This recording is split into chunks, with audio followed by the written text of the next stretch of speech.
여러분 반갑습니다. 어서 오십시오. 노정렬의 시시각각입니다. 오늘도 하디 씨와 현안의 핵심을 짚어보겠습니다. 검은 호랑이의 이민년 새해가 밝았습니다. 옛부터 호랑이는 지도자의 상징으로 여겨져 왔는데요. 올 3월에는 대통령 선거, 또 6월에는 전국 동시 지방선거가 있는 중요한 해입니다. 오늘 새해 첫 시간으로 역대 주요 선거에서 캐스팅 보트 역할을 자임해왔던 우리 충청의 민심 어디로 향할지 이분들과 함께 집중 토론해보겠습니다. 더불어민주당 대전시당 오송화 청년대변인과 함께합니다. 안녕하세요. 더불어민주당 대전시당 청년대변인 오송화입니다. 어서 오십시오. 국민의힘 세종시당 전주일 청년대변인과 함께합니다. 안녕하세요. 국민의힘 세종시당 청년대변인 전주일입니다. 반갑습니다.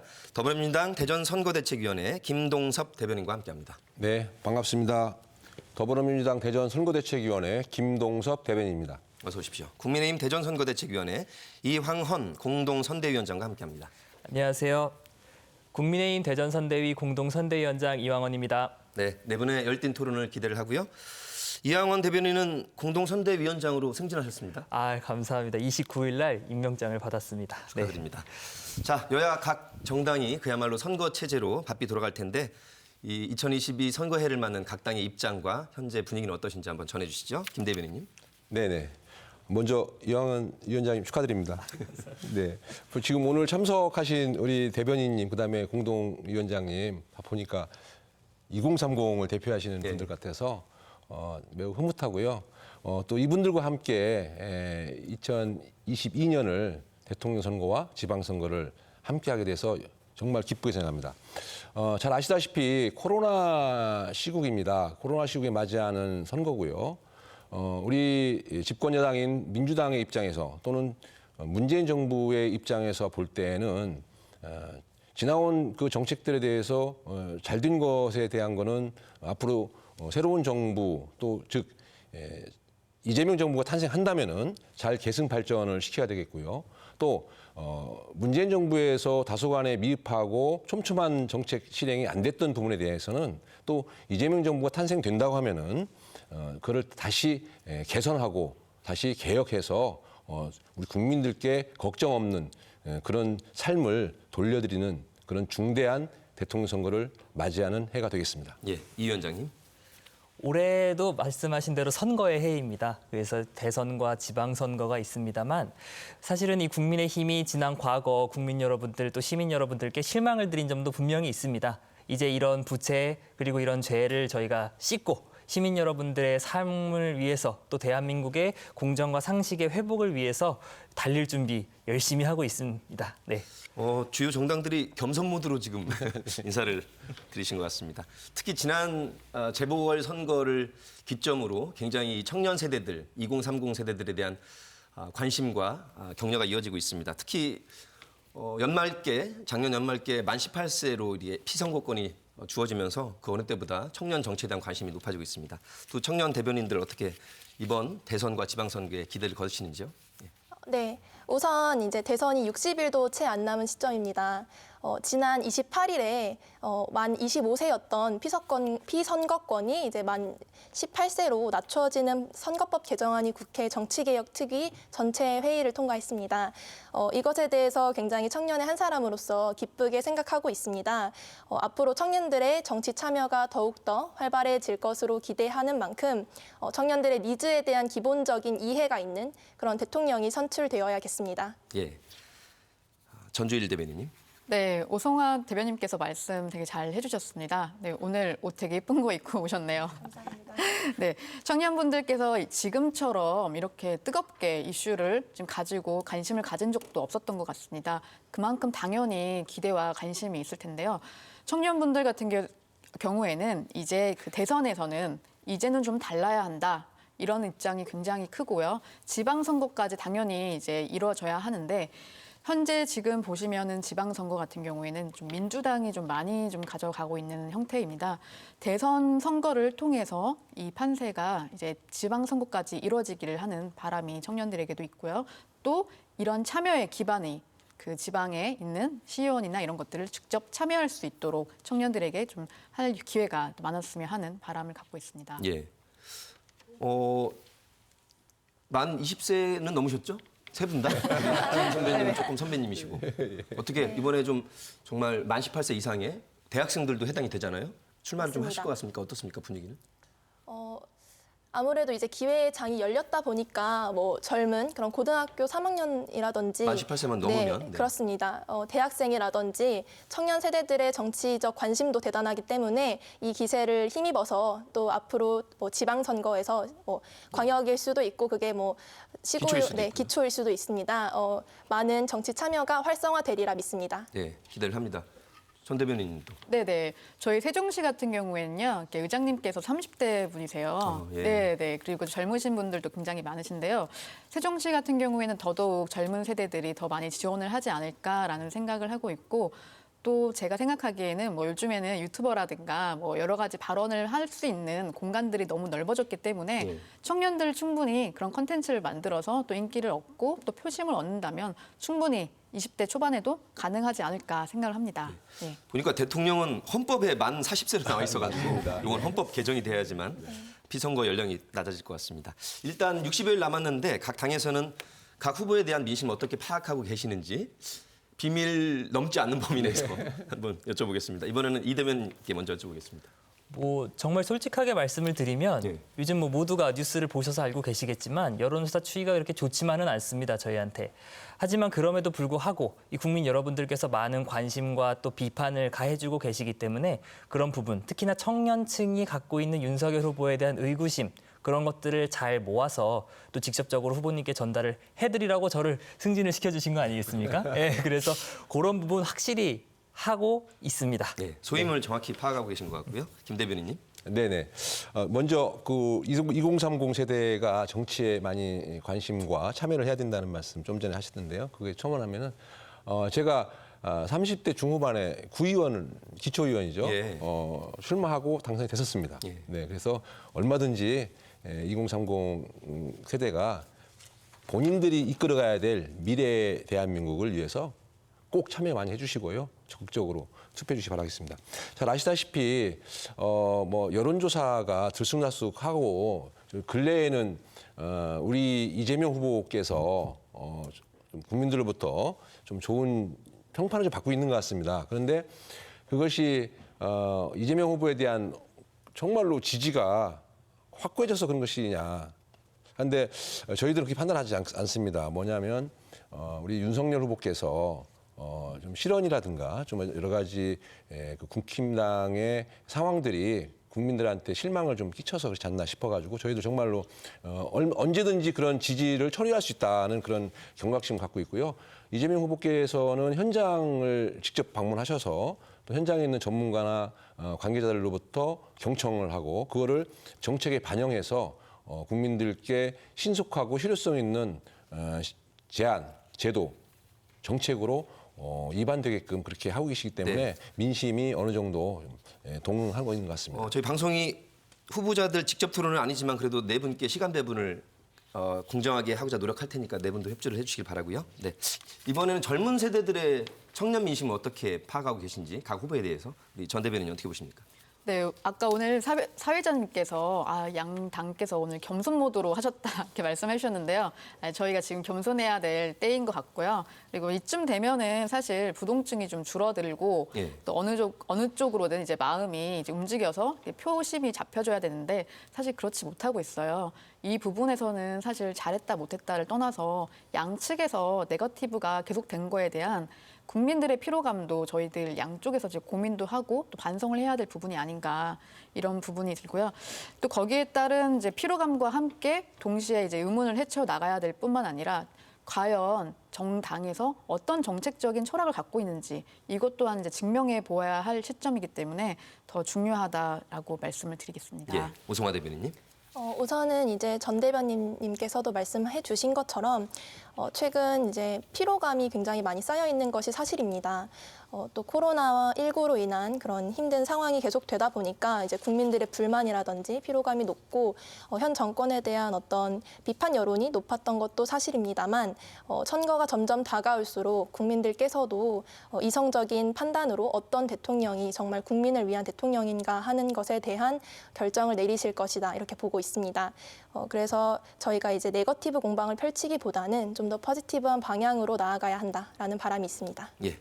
자, 이번 2022 20대 대선의 핵심 변수가 무엇일지 보통 뭐 인물, 정책, 구도, 바람 여러 가지 변수가 있다고 하는데 최근에는 후보자 본인들보다 이 배우자나 자녀 등 구성원에 대한 논란이 부각되고 있어서 과연 어디까지가 공적 인물에 대한 검증인 것인지 또 이것을 바라보는 민심을 어떻게 파악하고 계신지 한번 여쭤보겠습니다. 이 위원장님.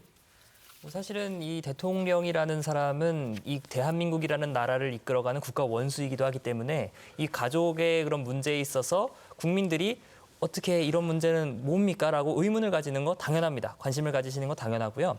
다만 여기서 문제는 과연 가족 문제가 터졌을 때 그런 문제들이 터져 나왔을 때 후보자와 그리고 또 그 가족 본인들께서 어떤 입장을 취하는지가 중요하다고 생각을 하고요. 그런 측면에서 봤을 때는 뭐 저희 윤석열 후보에게 최근 가해진 여러 문제들 그런 문제에 있어서는 지금 적극적으로 해명을 하고 있고요.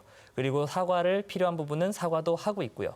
그렇기 때문에 저는 계속해서 대선 국면이 진행이 되면서 이런 문제는 저희가 해명을 할 수 있는 부분은 해명을 하면서 나아갈 수 있다고 보고요. 다만 문제는 제가 뭐 이재명 후보를 언급을 하지 않을 수가 없는데 뭐 이재명 후보 본인께서도 가족 문제가 아무래도 좀 있으시고 그다음에 최근에 불거진 그런 아드님에 관련된 문제도 있습니다.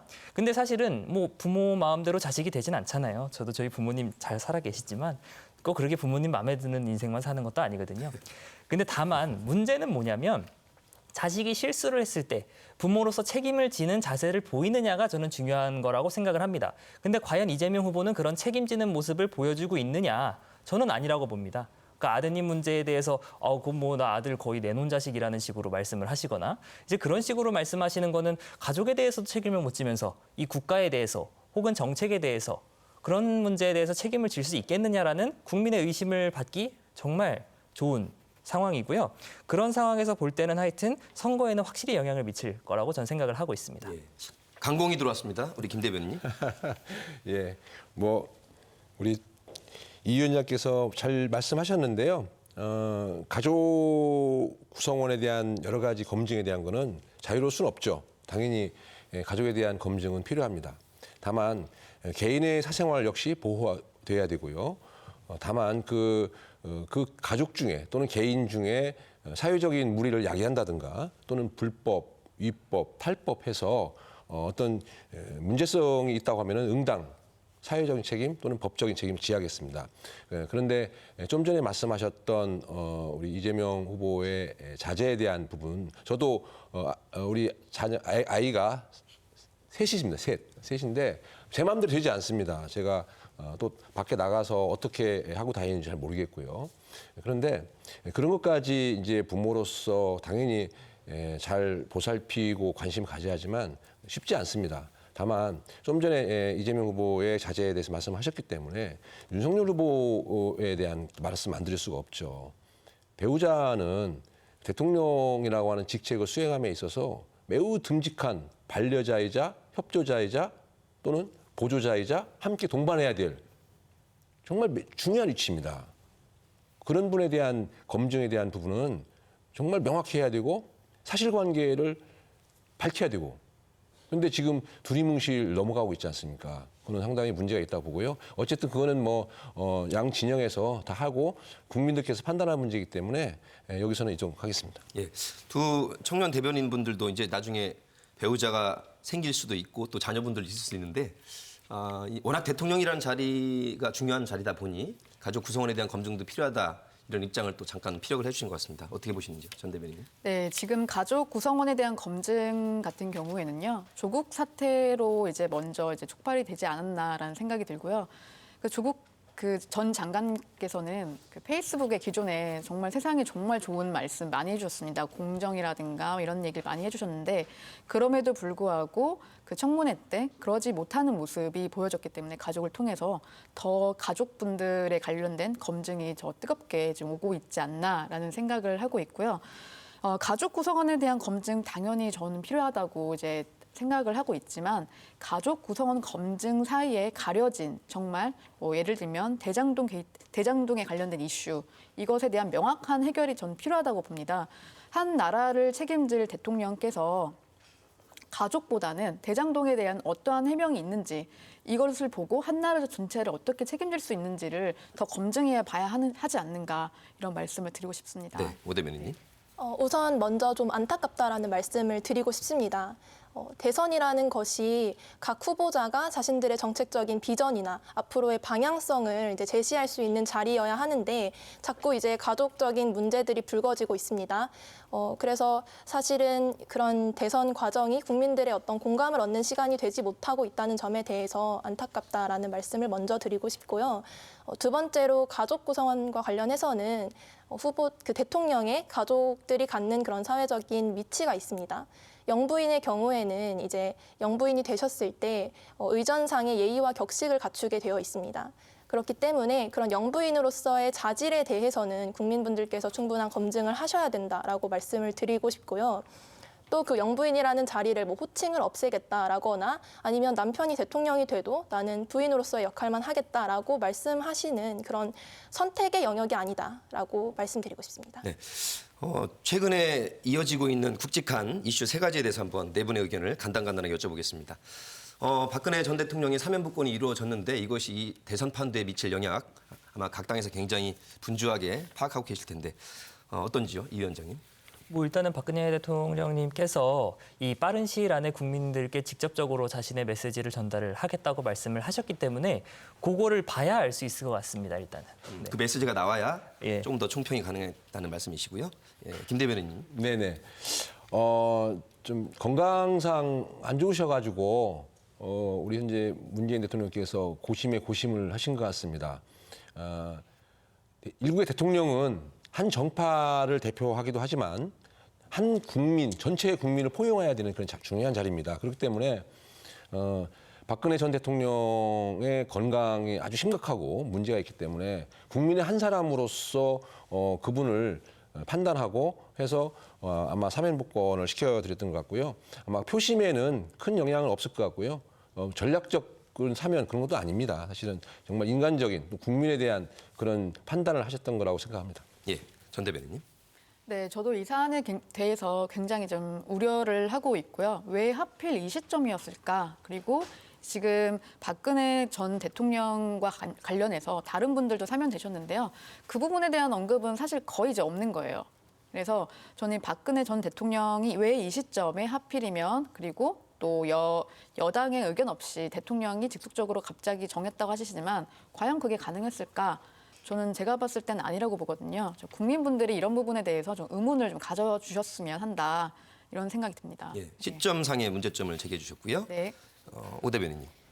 우선 지난 17년 그 촛불 국민들께서 보시기에는 다소 이해하기 힘든 부분들도 있을 것이라고 생각합니다. 그런데 이제 사면권은 문재인 대통령께서 국민 대통합이라는 대명제 하에 숙고하셔서 결정하신 사안입니다. 그렇기 때문에 이재명 후보님께서도 이러한 부분들을 충분히 존중하겠다라고 말씀하셨던 것이고요. 그래서 사면 그 자체만으로 지지하는 후보를 변경할 정도의 큰 이슈는 아니다 이렇게 봅니다. 예. 자, 대장동 특검법이 여야 합의가 안 돼서 불발이 됐는데요. 이에 대한 각 당의 입장도 한번 여쭤보겠습니다. 이번에 김 대변인님. 네.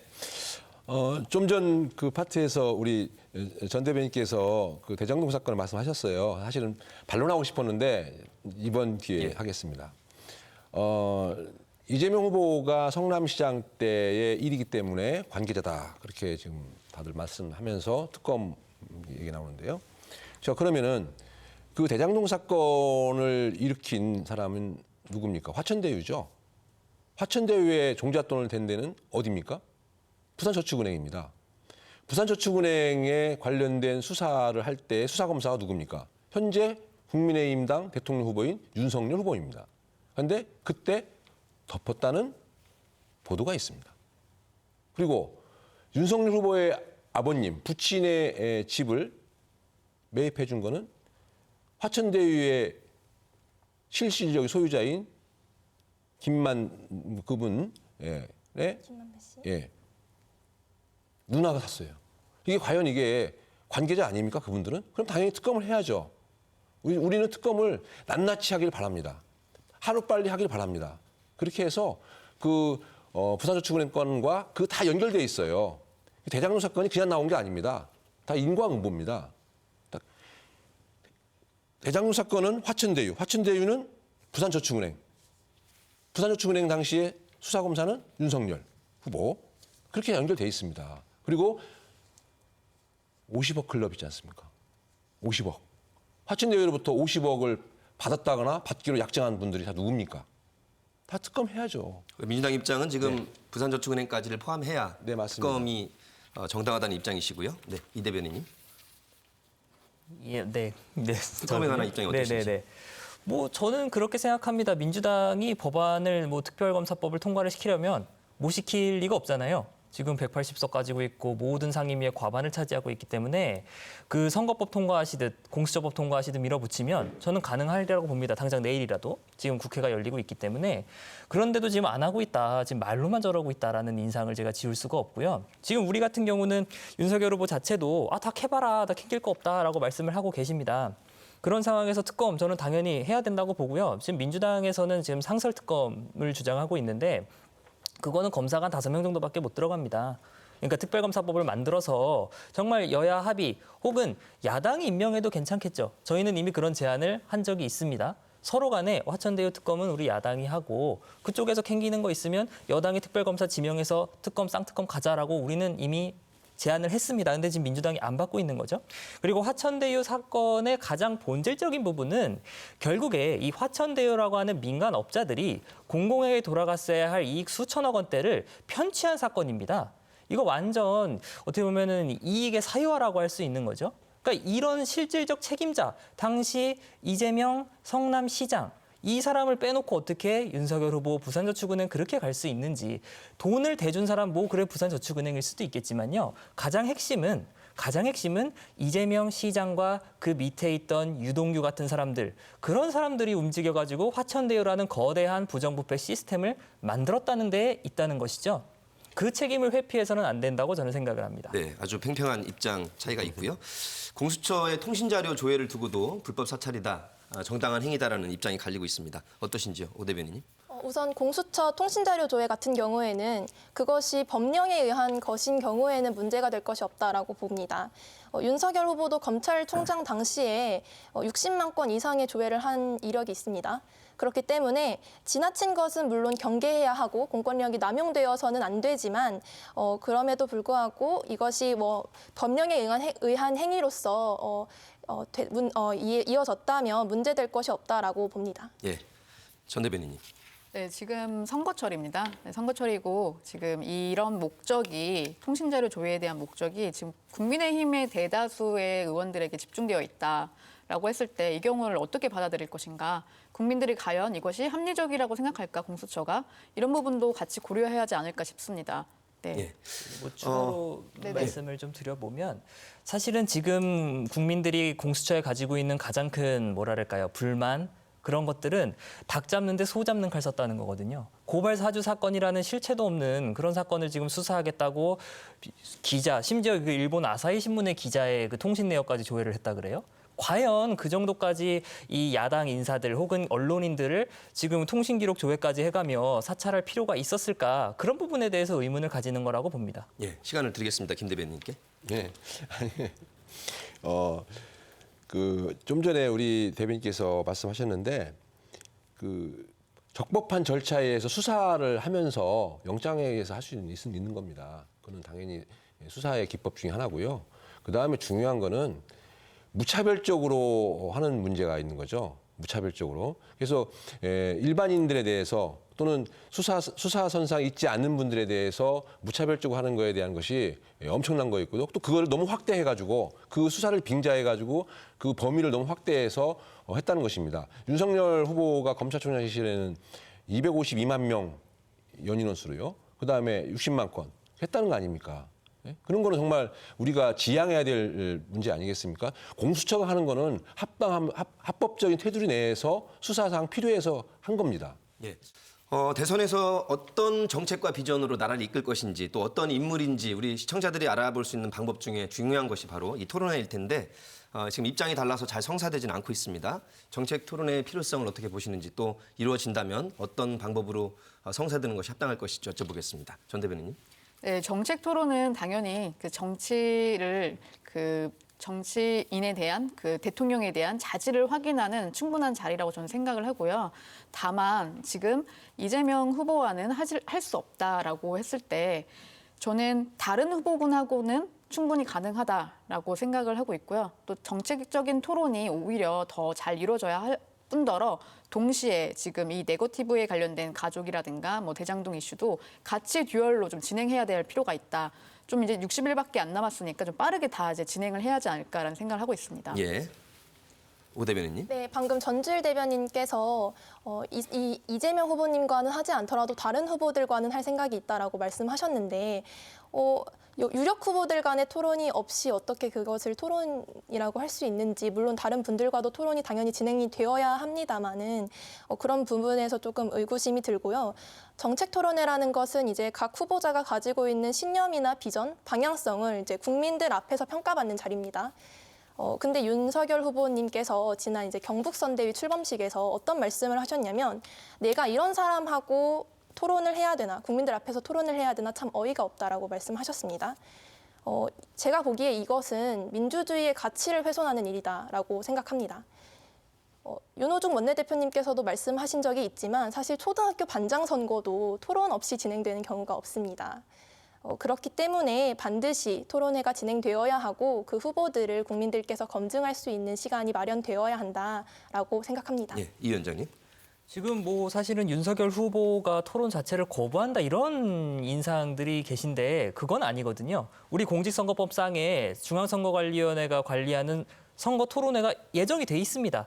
그러니까 그거를 거부하는 게 지금 아니고요. 추가적으로 어떤 뭐 룰을 정해서 우리가 방송사를 섭외해가지고 토론을 하는 그런 거를 지금 이재명 후보가 못하겠다는 겁니다. 그 이유는 뭐냐면 이재명 후보는 스스로 본인께서 토론을 잘하신다고 생각하시니까 지금 토론을 하자 그러시는 것 같은데 제가 볼 때는 토론 잘하시는 편이 아닌 것 같거든요. 왜냐하면 저도 청문회 자리 나가서 모릅니다, 기억이 없습니다 하면 누가 봐도 토론 이길 자신이 있습니다. 그거는 토론의 자세가 이미 기본부터 되어 있지 않은 분이고, 그리고 결정적으로 화천대유 이런 대장동 게이트 문제는 토론으로 풀어야 될 문제가 아니라 검찰에 가서 수사를 받으셔야 될 문제고요. 이런 부분에 있어서 내가 해명할 기회가 필요하니까 토론을 한번 하자. 이거는 저는 아니라고 보고요. 그런 측면에서 후보께서도 이재명 후보와는 토론이 지금 불가능한 상황이다. 깨끗하게 대장동 게이트에 대해서 수사 받으시고 추가적으로 정말 정책에 대해서만 토론하자 하면 저는 못 받을 이유 없다고 봅니다. 선결 조건이 있다는 말씀이시고요. 김 대변인님. 네, 이 위원장님께서 대신 나오면 좋겠네요. 잘하시는데요. 자, 토론 없이는 어떤 일이든 의견 결집할 수가 없습니다. 민주주의 가장 근간이 토론을 통해서 우리 의사를 결정하는 단계입니다. 물론 선관위에서 선거법에 명시된 3회라고 하는 그 법정 횟수가 있습니다만은 그거 가지고는 그 정책이나 또는 철학에 대해서 또는 비전에 대해서 국민들께 제대로 소상히 알릴 수가 없습니다. 또 그 3회에 걸쳐서 한들 못 보는 분들 계실 테고요. 그거를 조망하지 못하시는 분도 국민들이 계시기 때문에 건마다 또는 서로 대립되는 그 정책마다 장단점 또는 그런 취지, 그 정책에 대한 취지 그런 것들을 충분히 국민들께 소상히 말씀을 드리고 국민들의 판단을 기다려야 된다고 생각합니다. 그런데 토론을 너무 회피하는 거는 국민들에 대한 기본적인 예의가 아니라고 생각합니다. 자, 이번 대선이 3월 달이라서 조금 앞선 선거에 집중을 해본다면 여야의 중점 선거 전략 여러 가지가 있을 텐데 특히 부동층을 어떻게 끌어들이냐가 여야 주요 정당의 가장 핵심 전략일 것 같습니다. 두 분께서 우리 당의 부동층에 어필하기 위한 어떤 전략과 현재 파악은 어떻게 하고 계신지 한번 여쭤보겠습니다. 네, 아까 좀 말씀이 잘못 전달되어 있는가 싶어서 다시 한번 말씀을 드리자면요. 윤 후보님께서 토론 자체를 거부하는 건 아니고요. 그렇기 때문에 다른 당에서 뭐 예를 들면은 안철수 후보나 다른 분들께서 그러면 우리랑 같이 토론을 하자라고 했을 경우에는 흔쾌히 응할 수 있다. 이런 식으로 말씀을 드린 겁니다. 예. 그리고 저희가 지금 부동층을 잡기 위해서는 그런 의미로 토론이 굉장히 필요하다라는 생각이 들고요. 그 토론을 통해서 신뢰와 그다음에 당 자체에 대한 그 후보 자체에 대한 공약이 있어야 될 것이고요. 토론을 여러 번 거치면서 말을 여러 번 계속 바꾸는 게 아니라 뭐 계속 이럴 땐 이런 말, 저럴 땐 저런 말 하는 후보가 아니라 일관성 있게 얼마나 국민들에게 신뢰감을 줄 수 있느냐라는 것도 필요하고요. 나를 위해서 나를 위해서 이재명을 뽑아라 이런 식의 말이 아니라 우리를 위해서 같이 토론을 하고 우리의 미래를 위해서 토론을 하는 그런 자리가 좀 되었으면 합니다. 네, 오 대변인님. 민주당의 전략은 분명합니다. 원팀 전략입니다. 말씀드렸지만 대선이 이제 또 지방선거로 이어지지 않습니까? 그렇기 때문에 각 지역구, 시당, 중앙당이 함께 연대해서 나아가야 할 것이고요. 또 분명한 미래 비전을 제시할 수 있어야 합니다. 예를 들어 대전의 경우를 봤을 때 발전 역사를 살펴보면 저희가 50년 전에 대덕특구가 지정되기도 했고 93년에 엑스포 개최와 같이 그런 대형 국가 프로젝트에 의존해서 발전을 해왔습니다. 그렇다 보니까 이런 프로젝트가 끝나면 이제 그 대전이 굉장히 오랜 정체기를 겪습니다. 이런 부분들을 저희가 이제 미래 대전을 어떻게 이끌어 나갈 것이냐, 향후 30년, 50년을 보고 미래를 제시할 수 있는 그런 후보자가 당선이 되어야 한다라고 봅니다. 네, 아마 시청자들께서 열띤 토론을 보시면서 판단을 하실 것 같고요. 자, 충청권으로 넘어오겠습니다. 역대 주요 선거 때마다 우리 충청의 민심이 굉장히 결과를 좌우했던 역사가 있습니다. 각 당에서는 현재의 충심은 어디에 있다고 보시는지 또 더 좌우할 요인에 어떻게 어필하실 것인지 한번 여쭤보겠습니다. 이 위원장님. 뭐 충청권 민심이라고 하면 워낙에 유명하죠. 사실은 이 충청권에서 이기면 대통령이 역대 우리 대한민국 건국 이래로 다 되어 왔기 때문에 중요하다고 볼 수가 있겠습니다만 이번 선거는 참 애매하다는 거죠. 이게 왜냐하면 충청권의 인구 구성이 많이 바뀌기도 했고요. 가장 핵심적인 사항은 부동층이 너무 많다라는 겁니다. 그러니까 이분들이 결국엔 투표장에 나가서 어느 후보를 지지를 해주시겠지만 이 충청권에 흐르고 있는 부동층의 민심을 잡아내기 위해서 아까 오송하 대변인님께서 말씀 잘 해주셨는데 이 대전을 어떻게 살릴 것인지, 충남, 충북을, 세종을 어떻게 살릴 것인지 그 정책적인 측면에서 우리가 진솔하게 시민들께 설득을 해 나간다면 저는 충청권 민심 그 후보가 가져가리라고 생각을 하고 그게 우리 후보가 될 수 있다고 제가 생각을 하고 있습니다. 예, 김 대변인님. 네, 뭐 예로부터 항상 우리 충청의 표심이 좀 처음에는 중간자적 입장에서 나중에 결정을 한다고 되어 있습니다. 그러나 어느 정파에 쏠리지 않는 것이 충청민의 마음인 것 같고요. 그러나 확실하게 또 지지를 할 때는 확실하게 합니다. 그래서 우리 충청의 민심을 얻는 후보가 당선되는 것은 예로부터 계속 해왔는데 지금까지는 어느 정파를 결정하는 것이 아니라 사람을 보고 결정했다는 것입니다. 때문에 우리 이재명 후보가 성남시장과 경기도지사를 거치면서 입증된 그런 실적 가지고 앞으로 나를 위한 우리 대한민국을 위한 대통령으로서의 충분한 정책적 비전과 철학을 가지고 정부를 이끈다면은 나의 삶도 바뀌고 우리 대한민국도 대전환되는 그런 시기이기 때문에 우리 충청도의 민심도 분명히 이재명 후보를 지지하리라고 생각합니다. 네, 대전, 세종, 충남 이 유권자들에게 어필할 수 있는 뭐 너무 공약이 많겠지만 지금 대변인들 머릿속에 떠오르는 어떤 주요 정책 공약이 있으신 점 핵심적인 것만 안내 좀 해주시죠. 네, 이재명 후보님께서 하신 말씀이 있습니다. 국가 균형 발전 없이는 대한민국의 미래도 없다라고 말씀하셨는데요. 이제 국가 균형 발전은 더 이상 미룰 수 없는 중대한 국가적 과제입니다. 특히나 지방 소멸과 수도권 비대화라는 두 가지 공존된 문제를 이제 해결을 해야 되는데요. 그렇기 때문에 지방에 이제 국가 자원들을 우선적으로 배치하는 것이 필요하다고 생각합니다. 네 가지 대표적인 공약들을 말씀드리고 싶습니다. 첫째로 국회 세종의사당 설치와 공공기관 이전, 그리고 두 번째로는 공공기관 이전과 더불어서 혁신도시 시즌2를 정말 성공적으로 이루어내야 할 것이고요. 세 번째로는 충청권 광역교통망을 조기에 구축해서 우리가 메가시티를 조성해야 될 것입니다. 네 가지라고 말씀드렸는데 이제 정리하다 보니 세 가지네요. 예. 네, 그래서 충청을 바탕으로 해서 전 국토가 골고루 잘 살 수 있는 그런 균형 발전의 토대를 마련하여야 한다라고 말씀드리겠습니다. 예, 전 대변인님. 네, 말씀 참 잘해 주셨는데요. 저희가 지금 이 자리에서는 아까 열띤 토론을 했지만 또 이제 저희 다 충청 사람들이니까 이때는 또 합심을 해서 또 얘기를 해야 될 때인 것 같아요. 네, 저희 지금 그 공약은 거의 비슷하긴 한데 과연 이 공약을 대통령 임기 말까지 끝까지 이뤄갈 사람이 저희들에게 좀 필요한 것 같고요. 그리고 또 저 같은 경우에는 세종시니까 이제 세종시를 얘기하겠습니다. 세종시 같은 경우에는 왜인지는 모르지만 민주당만이 세종시의 행정수도를 완성할 것이라는 믿음이 있습니다.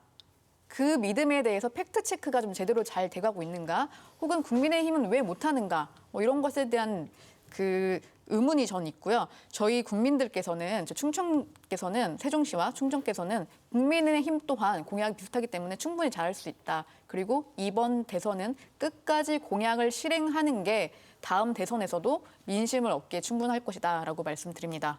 예, 저희가 뭐 3월, 6월 중요 선거 전에도 이슈가 있을 때 또 방송을 다루겠지만 오늘 새해 첫 방송 시간이라 우리 네 분께서 저희 스튜디오에 오실 때 이런 말씀은 꼭 우리 유권자들에게 소구해야 되겠다는 그런 총평 시간을 한번 갖도록 하겠습니다. 먼저 이 위원장님.